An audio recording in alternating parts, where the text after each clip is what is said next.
Imagine a new kind of investing, a potentially life-changing way to invest that honors biblical principles, the kind of principles that you and I grew up with. Since 1994, Timothy Plan has made biblically responsible investing possible, offering mutual funds and ETFs that are filtered for biblical principles. Don't compromise your values. Invest with Timothy Plan. Ask your financial advisor or call Timothy Plan at 1-800-TIM-PLAN. Again, that's 1-800-846-7526 and discover what it means to be a biblically responsible investor. Investing involves risk, including possible loss of principal. Before investing, carefully consider a fund's investment objective, risks, charges, and expenses contained in the prospectus available at timothyplan.com. Read carefully before investing. Mutual funds distributed by Timothy Partners Ltd. and ETFs distributed by Foreside Fund Services LLC. As a paid testimonial, there is no guarantee of future performance and each experience will differ. Well, hey, welcome to another edition of the MemoPod here. It is great to have you aboard. I just need you to know that,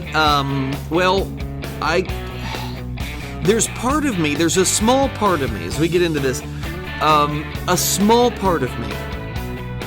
And some of you are going to get really crappy with me about this, but there is a small part of me that actually feels bad for large corporations or big companies, in this case it's Disney, that they either voluntarily go woke, and by woke I mean pandering to the spirit of the age and all of that, which right now is racial and it's ethnic and diversity, worshiping at the altar of diversity and all of this stuff.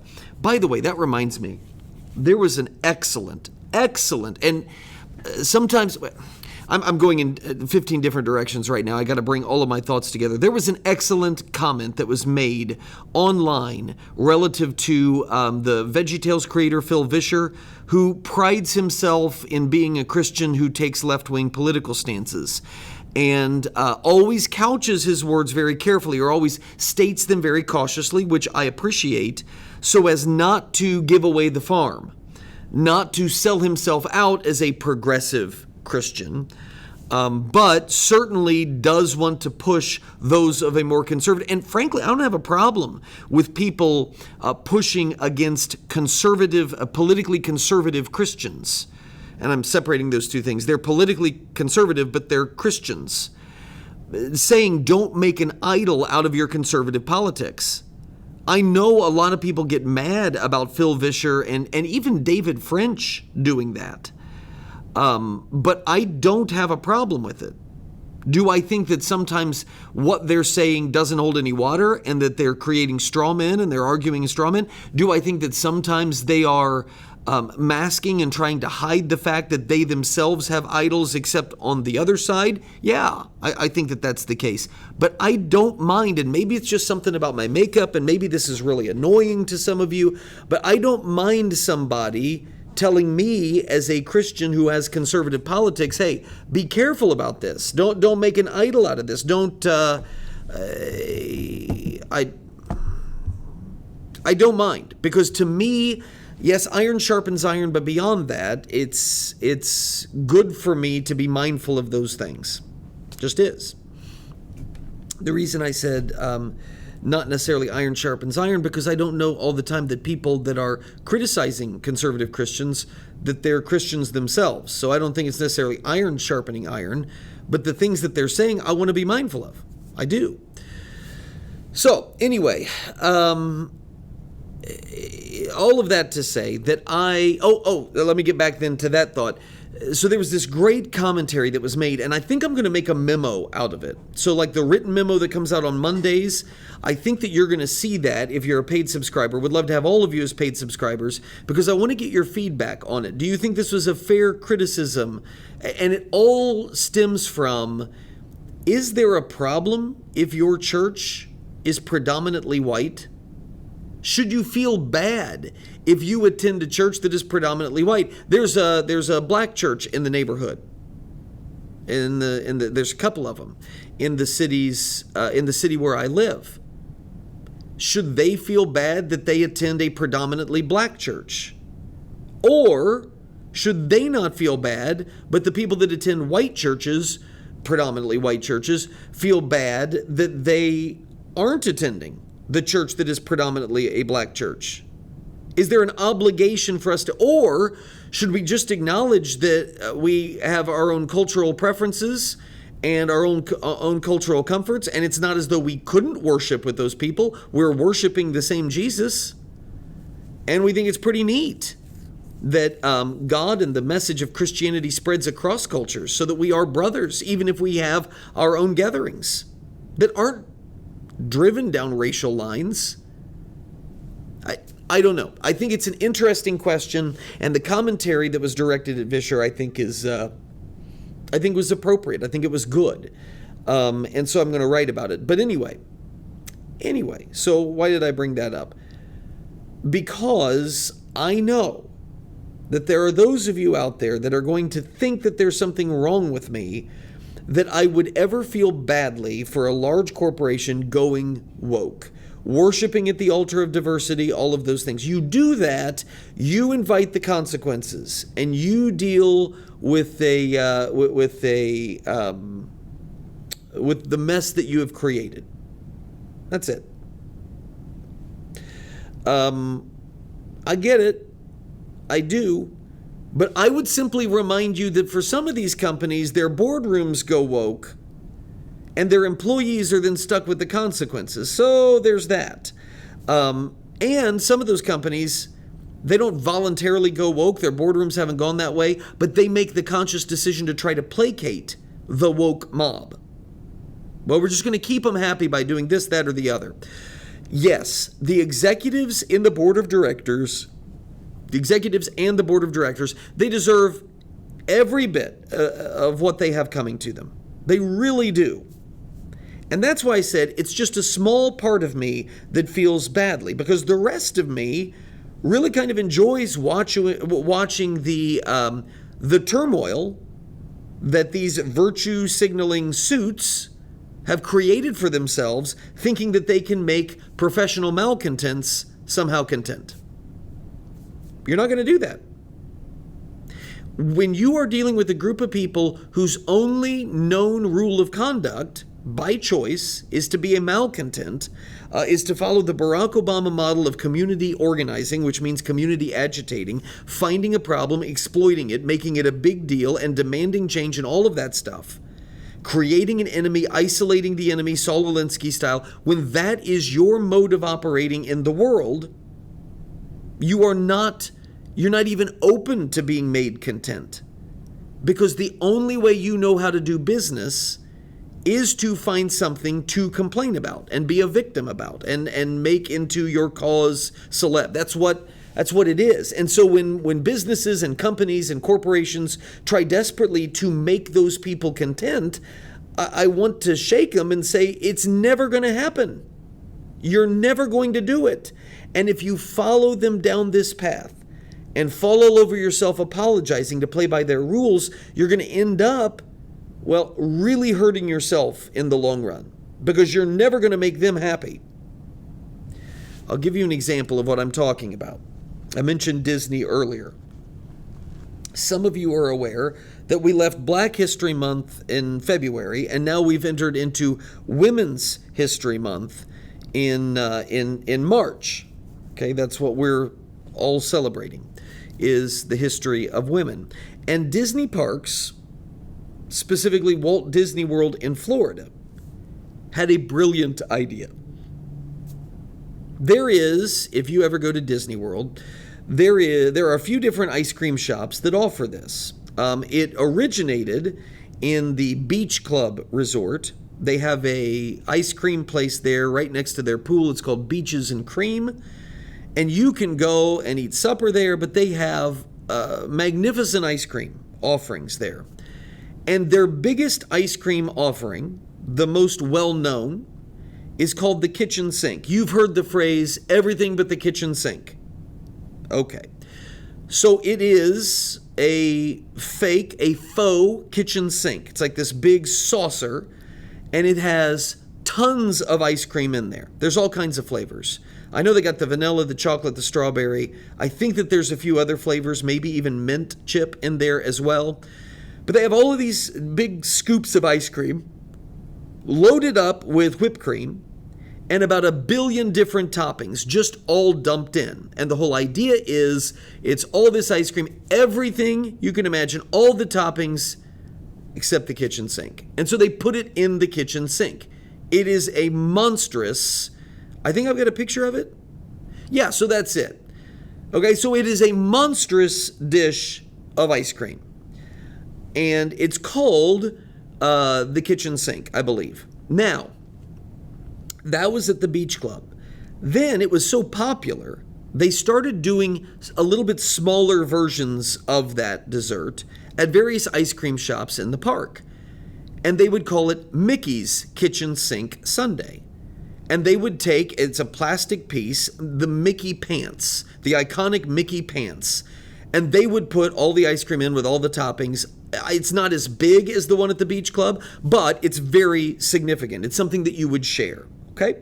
So they sell this in the little Mickey pants at the various ice cream places in the parks, whether it's Hollywood Studios or Magic Kingdom, so on and so forth. Well, during Women's History Month, Disney parks decided they were going to temporarily rename Mickey's Kitchen Sink Sundae. For the month of March, they were going to name it after Minnie Mouse, and probably do her pants or whatever. Minnie's Kitchen Sink Sundae. Okay, this seems to be a lovely gesture towards the fairer sex. This is a company, mind you, a corporation that is clearly wanting to appease, to play by the rules, right? That's what they want to do. They want to play by the cultural rules of the zeitgeist, and they want to make sure that they're giving proper allegiance and honor to women during Women's History Month. Okay. Lovely gesture towards women. This is what I mean when I say these are professional malcontents. Their entire method of doing business is to be discontent. It would be a miserable way to live. That's why I say to people, life in Christ is so much better than what the world has to offer, because I don't have to make all of these demands of other people and expect them to live up to my expectations, and then when they don't, spend my life angry and bitter and complaining about it. Now, do I think that some Christians miss the boat on that? And they take their Christian faith but then apply worldly standards and get really worked into a lather and complain and get upset and have all these grievances and demand my rights be taken care of, totally missing the point. That the joy of Christianity doesn't come from a position of cultural privilege. We don't even care about that. Christian joy comes from our awareness of what is awaiting us and what we already can enjoy in Christ. And we can deal with persecution, and we can deal with suffering, and we can deal with frustrations, because this life isn't our own. We know who it is that holds tomorrow, all those cliches, and we know where we're going. That's the source of Christian joy. And I think that there's a lot of Christians that mistake that. And they want cultural privilege to be their source of joy. And when they don't have it, and they're not given it simply because of their faith in Jesus, when they don't get that, then they feel aggrieved. And so then they grind axes. And when I keep saying they, I think I was one of those people for a long time. Misplaced understanding of where the joy is actually meant to come from. But anyway, so these folks who live this way, in a perpetually aggrieved, a perpetually complaining, a perpetually offended position, they are not going to perceive a lovely gesture towards the fairer sex as being a lovely gesture. They're not going to receive that gesture with grace and charity. No, they're going to look for some slight or some offense in that gesture, and they found it. They found it. Again, rather than look at Disney, a company that actually tried, I think, against all wisdom and better judgment and better sense, a company that tried to play by the cultural rules. They tried to do what you're supposed to do by, yes, we're going to honor women this year, and here's how we're going to do it. Instead of just saying, man, we're a theme park and we're just going to keep doing theme park stuff and we're going to protect women, we're going to protect men, we're going to do our theme park thing. You guys can play by those rules and all that stuff, but we're just going to do our job here. Instead of just doing that, they played by the rules they're supposed to play by according to the progressive left. And the moment they tried to do it, for the most part, conservatives, myself included, okay, yep, Minnie's Sunday. Does it still have chocolate ice cream in it? Still have the hot fudge and all that stuff? All right, I'll take it.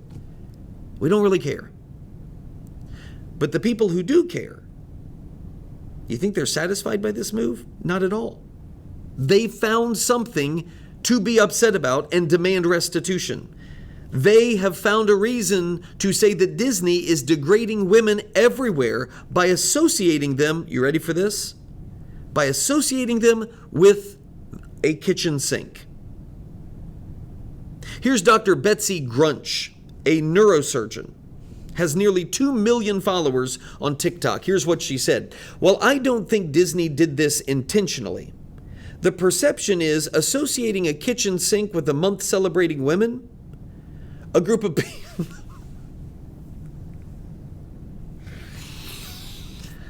Sorry, I just don't know. Is Betsy married? I cannot imagine trying to be a person like this. No less trying to live with someone else who is like that. The perception is associating a kitchen sink with a month celebrating women, a group of people who have historically been told that their only place is in the kitchen. Now, this is spoken, by the way, by a woman neurosurgeon. Maybe somebody told her that her place was in the kitchen. I don't know. But Grunch went on and said in the video, y'all did us dirty with this one. Did they, though? Or did they just try to offer a nice gesture? This is what I mean when I say there's a small part of me that feels bad. I mean, they're trying. Smart people aren't even going to try to play this game. But Disney tried. And it's not just Betsy Grunch. You have all of these commenters that jump in as well, voicing their shock and their dismay. One person writes, my jaw hit the floor. Another one said, makes me wonder how many women were a part of that process and how many were shut down, meaning the folks that came up with this idea. Another commenter writes this, listen, the kitchen sink is a Disney thing, but I agree. They could have created something new and less whatever this is I'm feeling. Maybe stop feeling your way through life. Maybe start realizing that not everybody out there is intending to offend you, and there's not some underground plot that's just trying to strip you of your dignity and your rights and insult you. No, they were just trying to create a clever little play on a Sunday. I do think, though, in this entire episode, my favorite part was watching the USA Today report on this. They dedicated half of their article to explaining to all of us how gender stereotypes are harmful for everybody. Let me read to you this paragraph from the USA Today piece about this. Gender norms prevent people from fully expressing themselves and their emotions, leading women, for example, to fear independence and men to bottle up strong emotions to avoid appearing weak. Experts with Planned Parenthood say. Well, obviously, if these are Planned Parenthood experts, then it just doesn't get any more authoritative than that. Now, you got people out there that kill children for profit. Those are your authority figures that you should be turning to. Now, as far as Disney goes, at least to this point, I haven't seen them even respond to this.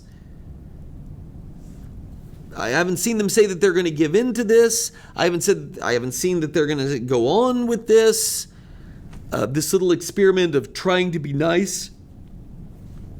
I don't really know what Disney's going to do. I know what I hope Disney does, which is just keep selling it through the month of March. But I just have this feeling that Disney will fall all over themselves and try to apologize for doing something nice. It's amazing. Meanwhile, if anybody out there wants to name a glorious dish of ice cream like that, you want to name that after me? I'm all for it. All for it. Call it Hex Sink. I'm good with that. I'm not offended. As long as I get a cut of the $17 profit that they're pulling on this tub of ice cream. Your thoughts welcome. Peter at peterheck.com. That is Peter at peterheck.com. Got a funky schedule coming up. Excuse me, I can't stop yawning today. I need to get more sleep. We got a funky schedule coming up because I got spring break coming up with the kids, and I really don't want to be doing any of this. So I will let you know how that's all going to pan out and all going to play out. I do know that I'll be back next week, but then after that I may be gone for a week. I'm not entirely sure if I'll have a chance to pre-record something in advance or not, but I'll keep you informed. But anyway, those of you who are free subscribers, this is where I have to leave you. Those of you who are paid subscribers, I would love to keep you on board because what we're going to talk about in the second half may upset some of you. It may upset some of you, but Vivek Ramaswamy, several of you I know because of things that you've said. You were impressed with him. That's who you wanted to support for the presidency, even more so than DeSantis and all of this other. And I always said, really? I don't know. There was a time that I was totally on board. Then the more I got to know about the guy and read about the guy and see what the guy had been before he made this run, I kind of think that he's a little mini Trump, which maybe is what some of you really appreciate.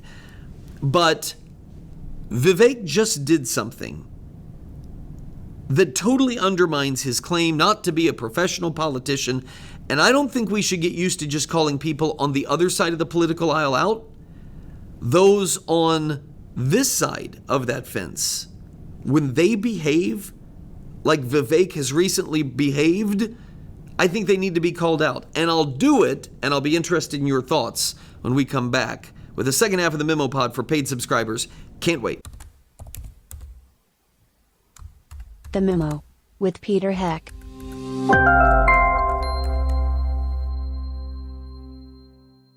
Please patronize and thank all the sponsors of the Heck podcast, including McGonigal's Buick GMC, Terrell's Auto Service, Norris Insurance, Stevens Machine, Creative Financial Center, Indiana Right to Life, Tri-Green Tractor, the Indiana Family Institute, Hartman Family Farms, Liberty Financial Group, the Wyman Group, and J. Watson Creations.